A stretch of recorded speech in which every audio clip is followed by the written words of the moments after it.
I'm Bobby Johnson from Golden Rule, and a question we often get from our customers is how much does a furnace cost? Well, today we're going to break that down for you. Imagine this, you're in a situation where you need to replace your old furnace, and cost matters, right?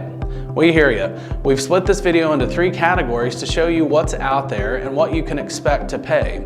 Here are the 3 categories: entry level, the basics; mid-range, a step up; high-end, top-notch stuff. In each category, we'll cover the typical price range, some furnace models you'll find, the features that can come with these furnaces, and we'll let you know who these furnaces are best suited for. Now keep in mind that prices can shift based on extras, manufacturer specs, or your specific heating and cooling needs. By the end of this video, you'll have a solid grasp of furnace costs that match your needs. Let's start with entry-level furnaces. These usually go for $6,000 to $8,000, depending on the size, location, and additional installation work that might be needed. Specific models in this category include Goodman and Amana. They're single-stage furnaces, meaning they're either full blast, on or off. These are your basic, no-frills heating solutions for those on a budget. Now let's talk about the mid-range category. Again, mid-range furnaces usually run between $7,000 to $10,000, depending on factors like size and location.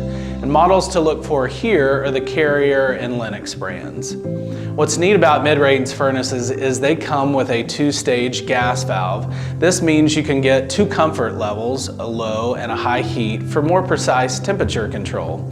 They balance features and cost, making them popular for those looking for comfort without breaking the bank. Lastly, high-end furnaces can set you back anywhere from $7,000 to $10,000 as well, depending on size and installation needs.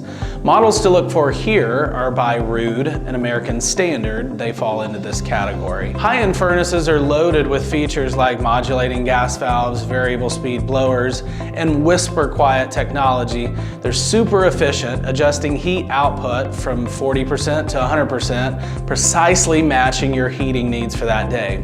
These are perfect for long-term homeowners or anyone who wants to step up the notch of efficiency and lower their energy bills. Other costs like ductwork changes or gas line installations might pop up if you're switching to natural gas. Also consider indoor air quality upgrades like better filters or humidifiers. So, what's your next step? Well, if you want more details on furnace costs, click the link in the video description below. And thanks for watching.